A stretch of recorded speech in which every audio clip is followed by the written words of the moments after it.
this. Okay. All right. So we're ready to begin. Again, I know you know this, but my name is Carol Weinshell. I'm Vice President of Program and Membership at Congregation Rodeph Sholom in Bridgeport, Connecticut. And the reason I tell you who I am and where we are is this is for the archives. So once we have something saved, we need to know what it means.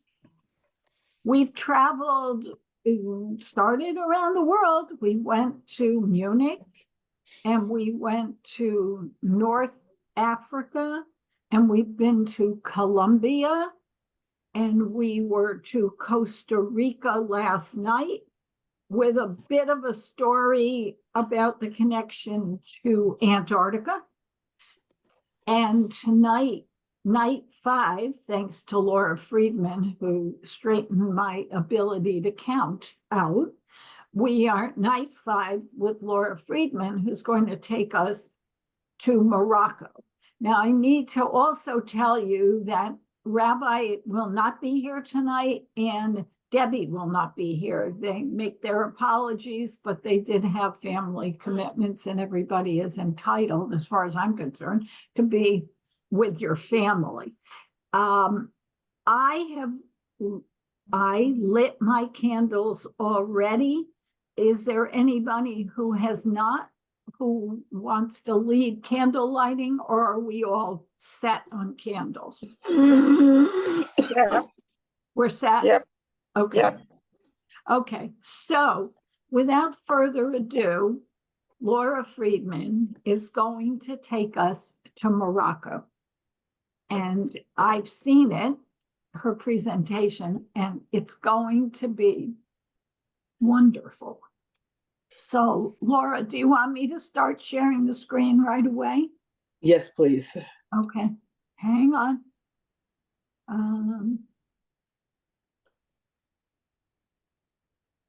I tried to slide this over. Okay, so what you're going to do is tell me when you want me to move the slides. Okay, it's all you. Well, thank you so much for all the kind words, and hopefully, anyway, okay. So here's a map of Morocco, just to get started with, to show you some of the more famous places, I guess. You can see Marrakesh, you can see Casablanca, you can see Rabat, you can see Tangier, you can see Fez. I've never been to Morocco, but it's somewhere that I've always wanted to go. So if anybody has actually, who's on here, who's ever actually been to Morocco and has anything to share or add, please feel free to jump right in. Next slide, please. So Morocco, the history of Jews in Morocco dates back over 2,000 years. To Jews in the Atlas Mountains region. And even that far back, the indigenous people of the area most likely converted to being Jewish after meeting people and having contact through trading routes. But there were also 2 main waves of Jewish refugees who came to Morocco. The first group came after the destruction of the Second Temple, and the second group came in 1492 after the Spanish Inquisition and the decree that said Jews had to be out of Spain and Portugal. And so that was when a lot of the Sephardic Jews came to Morocco. Until the late 40s, the Jewish population was 10%. 10% of the people in Morocco were Jewish. And while it says here over 250,000, I recently saw something else that said 350,000. Next slide, please. So Morocco was home to the largest Jewish community in the Muslim world. until the founding of Israel. And well, it's still in the it still has the largest Jewish community in the Muslim world in general, but in 1948, a lot of Moroccan Jews left to go to Israel. What was once a population of 300,000 or 350,000, now there's less than 5,000 Jews in Morocco. It's the only country in the Muslim Arab world where the state is actually funding projects to restore Jewish cemeteries and renovate Jewish neighborhoods and religious sites. The Jewish community is spread around the walled cities of Rabat, Marrakesh, Tangier, Fez, and Casablanca. And those were cities that we saw on the map. Next slide, please. From the earliest time, the Jewish community in Morocco flourished. They created beautiful synagogues. I'm going to show two at the end. One is really not so beautiful. It's just way different than anything I had ever seen before. But they were intricate and ornate, and they were sought after craftsmen. And also, just like us, they celebrated births and weddings and buried their relatives in local cemeteries. And some of the rabbis from Morocco, people who've come abroad or people who've come from abroad, visit the shrines. Next slide, please. So in 2011, the king actually launched a Jewish heritage program to restore synagogues in Morocco. And as a result of this, a lot of Jewish travelers continue to visit Morocco. In 2019, the state began construction on a Jewish synagogue in Fez. Before that, the Museum of Moroccan Judaism in Casablanca, which was opened in 1997, was the only institution dedicated to Judaica in the entire Arab world. Next slide, please. So I don't know about the rest of you, but when I went to Hebrew school and learned about Jews, I learned there were Ashkenazi Jews and there were Sephardic Jews. When I went to Hebrew school, I don't ever recall hearing about Mizrahi Jews. Now, maybe I didn't pay attention that day, but I don't think, I didn't really know about it until becoming an adult. It wasn't something that was actually talked about in Hebrew school. Now, Mizrahi Jews, so I did a little research on it because I wasn't really sure what they were, Mizrahi Jews. So it turns out, and now, I mean, if somebody knows more or something else and wants to jump in, if I have anything wrong, please, I don't want to give wrong information, and so if somebody knows about this, but from the research that I found out, Mizrahi Jews are Jews that never left the Middle East or North Africa since 4,000 years ago. When the Babylonians conquered and occupied Israel, they took the captives into Babylon. 50 years after that, when the Persians conquered the Babylonian Empire, the Persians were allowed the Jews to return to the land of Israel. But they also offered them freedom in Persia. And many or most Jews remained in Babylon. And so for the next millennia, 1,000 years, I guess, Jews remained in Iraq and Iran. Some went to Syria, to Yemen, to to Egypt. Next slide, please. So Sephardic Jews, from what I came to learn, were the descendants of the Jews who chose to return to Israel instead of staying in Persia or whatever, Babylonia, whatever you want to call it. 500 years later, when the Romans conquered Israel for the second time and massacred people and took the remainder as slaves to Rome. After the Roman Empire crumbled, the descendants of the captives from Israel migrated throughout the European continent, and many settled in Spain and Portugal, where they lived well and prospered until the Spanish Inquisition and the expulsion in 1492. So that's when a lot of those Jews came back to Morocco. So Mizrahi Jews spoke a Judeo-Arabic language blending both Hebrew and Arabic, while Sephardic Jews mostly spoke Ladino, a mixture of Hebrew and Spanish. But the Mizrahim, because they had no history in Spain or Portugal, really didn't speak Ladino. Next slide, please. So that's really what I have about Mizrahi or Sephardic Jews. If somebody has anything else to add, I'm happy to hear.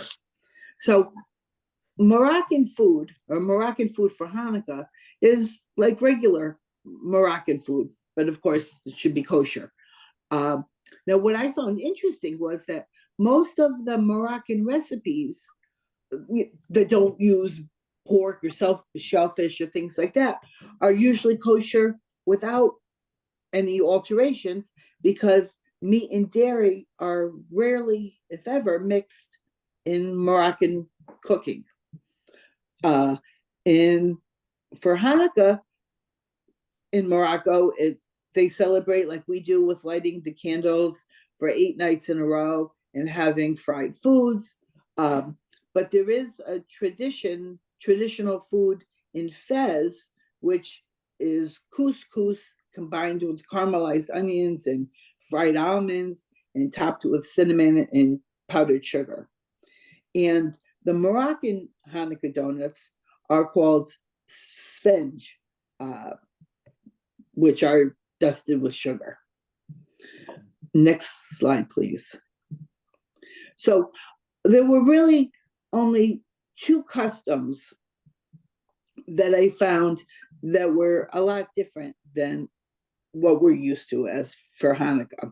So in Morocco and a lot of the other North African countries, instead of putting the menorah in the window, it's hung on a hook in the doorway near the mezuzah. And on one side you have the mezuzah, and on the other side you have the Hanukah. And if you look at menorahs that are made in North Africa, many have a ring at the top and a flat back so that you can hang it easily on the wall. Another custom in Morocco, or in parts of Morocco, is the 9th night of Hanukah, which they call the day of the Shamash. And really what happens is Moroccan children would go from house to house and collect the candles or the leftover candles or the leftover wicks, and use them and have a big bonfire at night where the community would come and sing and dance and leap over the fire, which was supposed to bring good luck. So that's really the only custom. Now, the interesting thing, I guess, about that is, at least our Hanukkah candles, there's 44 candles, so there's really nothing left over. So I'm not sure how this tradition or custom got started. Maybe it was just from the cotton wicks Anyway, next slide, please. So now I'm just going to tell you and show you two pictures of some synagogues.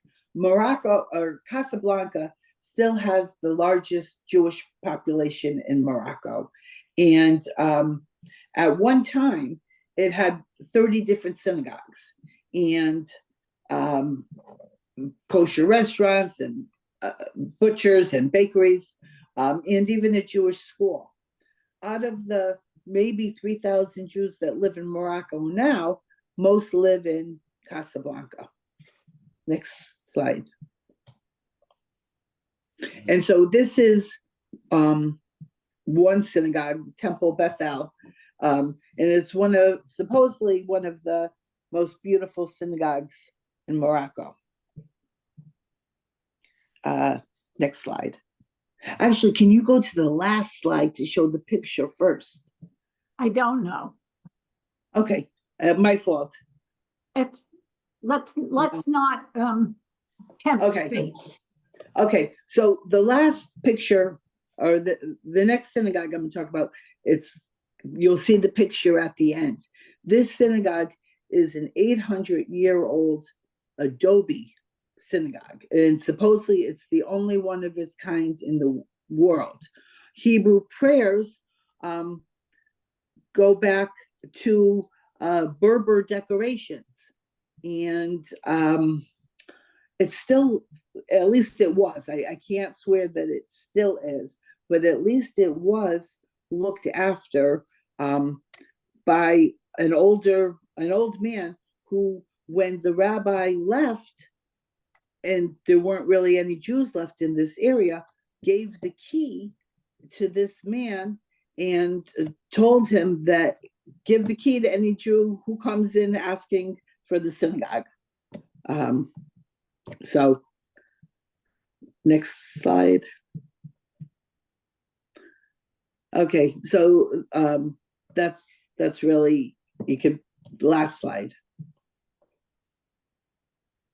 And so this is a picture of the outside of the synagogue, and I guess that's the guy with the key. I mean, I didn't find any pictures of the inside, but it just seemed a lot. It wasn't what I normally think of when I think of a synagogue. The only other thing I have to say is, when we were talking about Mizrahi Jews, is, from what I understand, I again, right now in Israel, about 50% of the Jewish population in Israel is of not Moroccan, but of Mizrahi descent, as opposed to Ashkenazi or Sephardic. That's really all I have to say. Well, that's very interesting. It's another country, another culture, which is why we're going around the world. Laura, you did a great job. All that. Ask Lisa Tischler, was it worth it to be nervous? Anyway, so thank you. You did a great job. We don't mind. We love to hear everything. Thank you. Right? Yeah, thank you, Does it- Laura, very much. Okay, thank you. Yeah. Does anybody have any questions about Morocco? Not a question, but some comments. Oops, should I wait? No, go ahead. Please. I thought it was interesting, the Adobe Synagogue, what it looked like. I wonder if it's like not supposed to look like a synagogue, so no one would know it's a synagogue, and to give the key to the next Jew is touching. Right, I mean, that just seems, yes.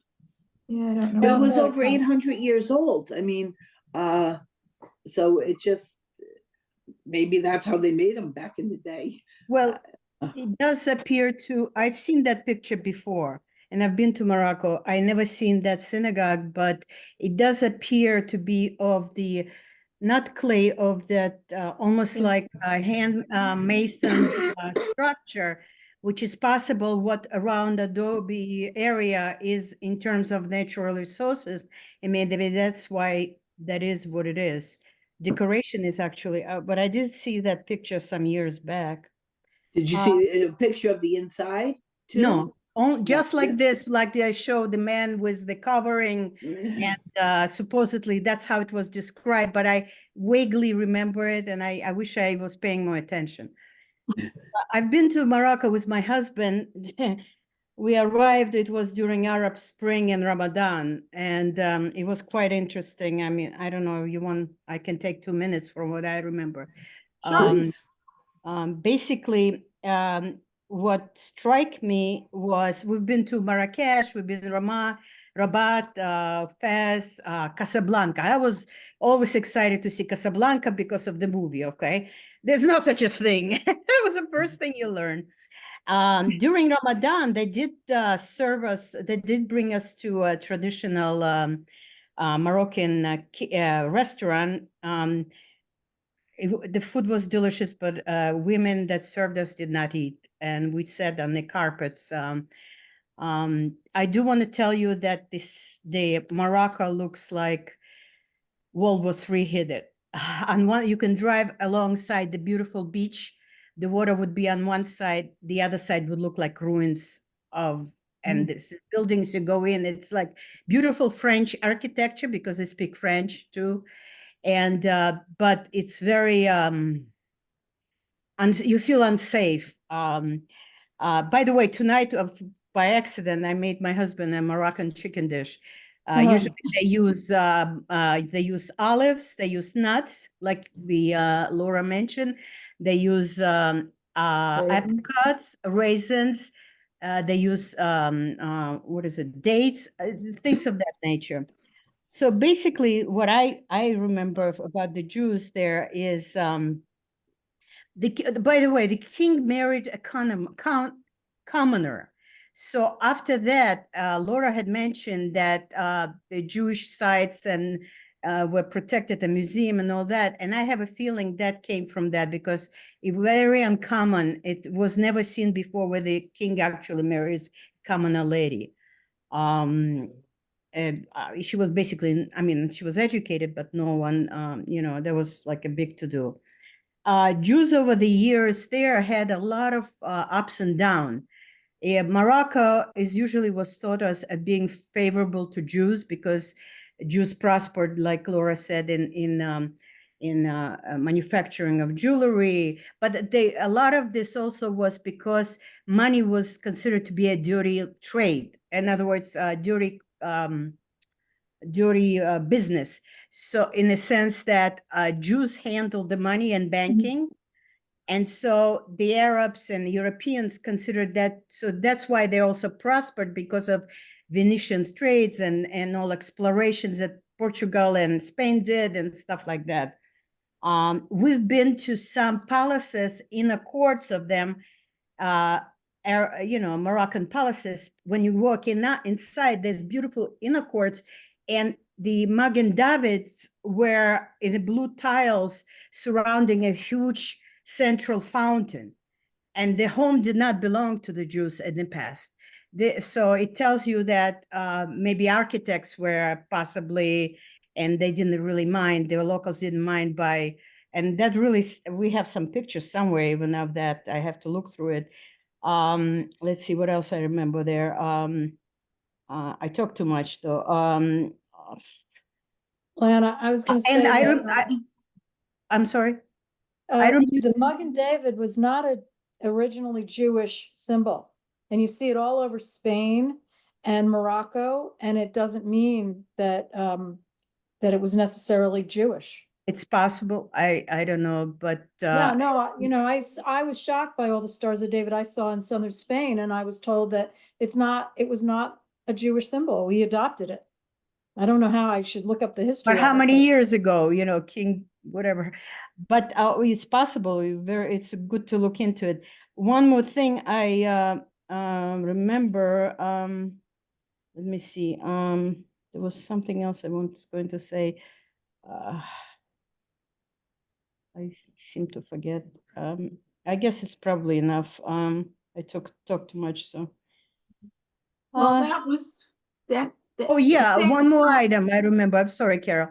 That the conversion, Spain Inquisition and all that time period, a lot of Jews converted to Muslim religion. Not a lot, but Jews were converting in Morocco to Muslim as opposed to Catholicism. That I found also very interesting. You know, I mean, there were quite a few prominent Jews that did that. So, okay, sorry. That's okay. Thank you. Thank Thank you, you. Laura. Sarah. You're muted, Sarah. Sarah, you're muted. Wait, you're talking, but we don't hear you.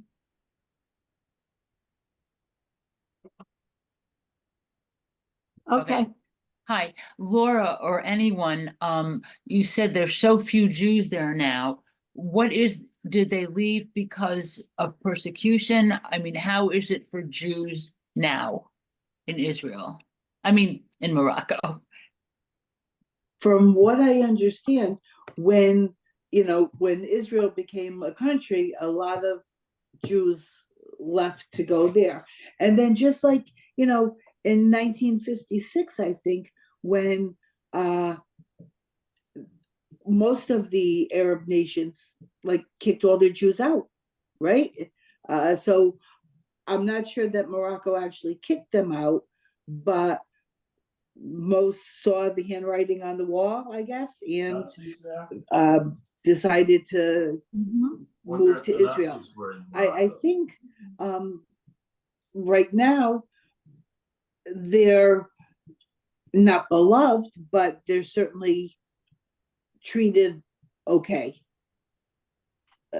I mean, there's not that many less than 5,000, but they have done these state-run projects preserving the cemeteries and the synagogues and doing that. So they want Jews to come and visit Morocco, maybe just not live there forever.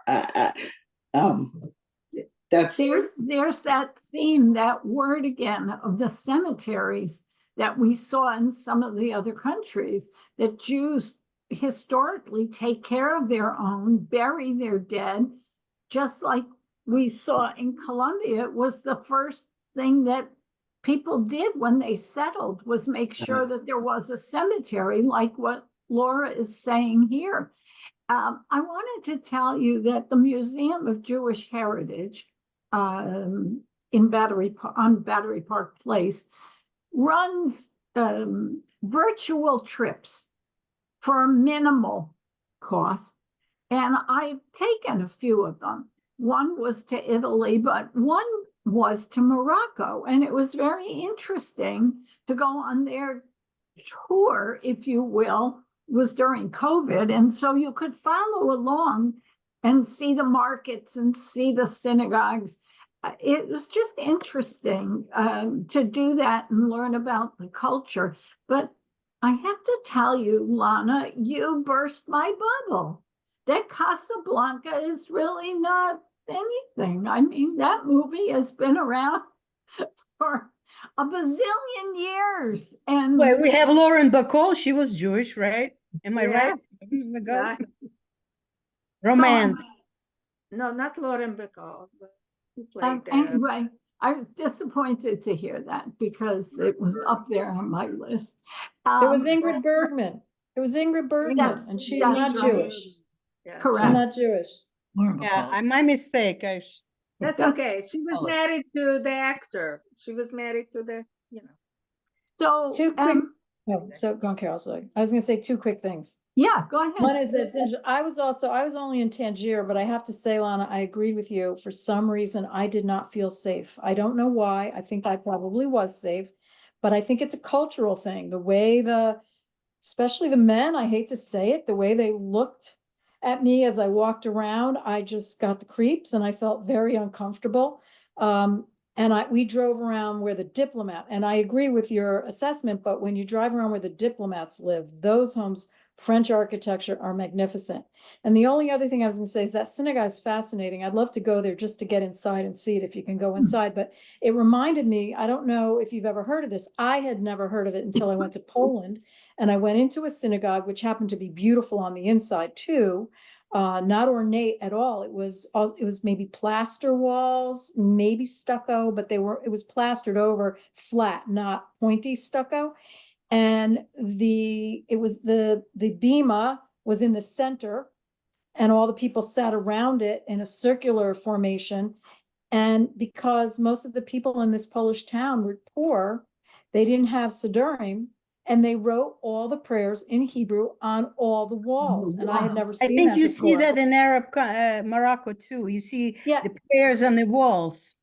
Well, these Jews in Poland, I should look it up. I don't know who settled it. They were, Polish Jews, but maybe they had roots from, Mizrahi, because the style of this synagogue, which is gorgeous, I can give you the name of it and you can look it up. There's pictures online of it, was all a series of arches. So it was kind of a rounded synagogue. So that arch is a typically Arab feature with all the Hebrew prayers on it. It was just magnificent. Anyway. The Jews of we did that run town, it's a very sad story for them because of how they were destroyed. when me and my husband were in Morocco. We actually were with protection. There was a small group of us, and we were police had to get involved, so because there was a problem, and we had nothing to do with it. Not only robbery wise, but there's also a lot of gypsy. But that's neither nor there. But it turned out to be at the end fine, but it was kind of tense. Yep. Any other questions or comments on Morocco? Okay, tomorrow night, Jackie is taking us to India. So make sure that you have the proper paperwork and that you get on the plane on time. And we will see what we can learn about Jews in India. I think we have learned a lot. You all seem like you're enjoying and learning and sharing. And the fact that everybody has something to add is wonderful. So I thank you, Laura. You did a great job. Thanks, Laura. Really you, Laura. wonderful. Thank you, Laura. I guess Happy we need Hanukkah. vaccinations for India. You might make sure that you have enough time between now and tomorrow. Well, you won't need your winter coats. I'm telling you right now, it's about 50 degrees. So just, pack appropriately. Thank you, Jackie. That's helpful. That will save a lot of time between now and tomorrow. Okay, I'm going to stop the recording and hopefully this one will work. And I'll see you all tomorrow night. Happy Thank you. Hanukkah. Bye, Okay. everyone.